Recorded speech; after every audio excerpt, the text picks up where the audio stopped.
24 घंटा गर्मी में सैया जी हम रहब ना। मॉडल जी के कनिया हई इतना गर्मी सहब ना। 24 घंटा गर्मी में सैया जी हम रहब ना। मॉडल जी के कनिया हई इतना गर्मी सहब ना। सास ससुर के चलते गर्मी में हमहू तो रही काहे।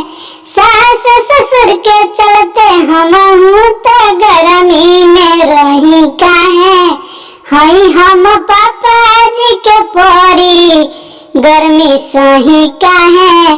हई हम पापा जी के परी तो गर्मी सही काहे। नइखी रहल कोहबर में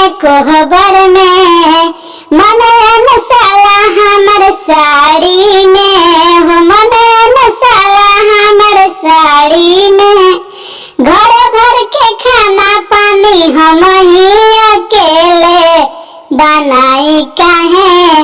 हम हई पापा जी के परी डराई काहे। घर भर के खाना पानी हम ही अकेले बनाई काहे। हम हई पापा जी के परी डराई काहे। 24 घंटा गर्मी में सैया जी हम रहब ना। मॉडल जुग के कनिया हई इतना गर्मी सहब ना।